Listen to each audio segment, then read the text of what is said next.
Hello everyone. তো সংবিধান মানে কি? সংবিধান দেখলে আমাদের মনে হয় বিশাল সিলেবাস, আমরা এটা কিভাবে শেষ করব। এবং এখান থেকে কি চাকরি পরীক্ষা থেকে ধরে অ্যাডমিশন এবং প্রত্যেকটা পরীক্ষাতে 100% সংবিধান থেকে এখান থেকে প্রশ্ন আসে। তো আজকে আমরা দেখবো মাত্র 6 থেকে 7টা প্রশ্ন, যেটা চাকরি পরীক্ষাতে 100% আসবে এবং তোমাদের সংবিধান আর ভুল হবে না, সংবিধান একদম মনে থাকবে। ঠিক আছে, এই প্রশ্নগুলো পড়লে চাকরি পরীক্ষাতে 100% আসবে।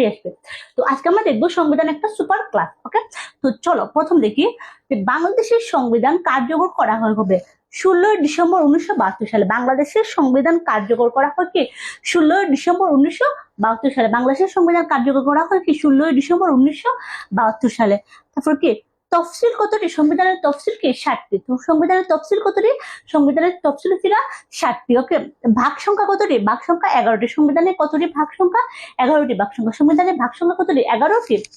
তারপর কি সংশোধন আইন, সংশোধন, হ্যাঁ কতবার সংশোধন হয়েছে? সংবিধানটা কতবার সংশোধন হয়েছে? 17বার সংশোধন করা হয়েছে। সংবিধান কতবার সংশোধন করা হয়েছে?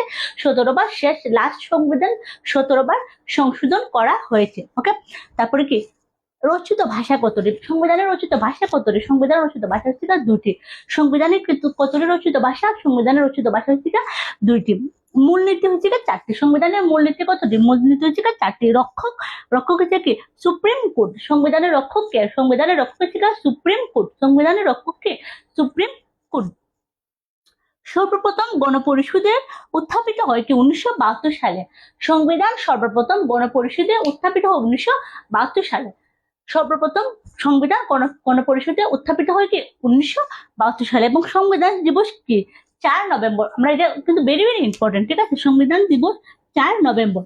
সংবিধান দিবস 4 নভেম্বর। ঠিক আছে, পৃথিবীতে শান্তির সংবিধান কোনটি? জাপানের সংবিধানটা হচ্ছে পৃথিবীতে শান্তির সংবিধান। পৃথিবীতে শান্তির সংবিধান কোনটি? জাপানের সংবিধান। জাপানের সংবিধান। রাষ্ট্রীয় সর্বোচ্চ আইন বা দলিল কতটি? সংবিধান। রাষ্ট্রীয় সর্বোচ্চ আইন বা দলিল কি? সংবিধান।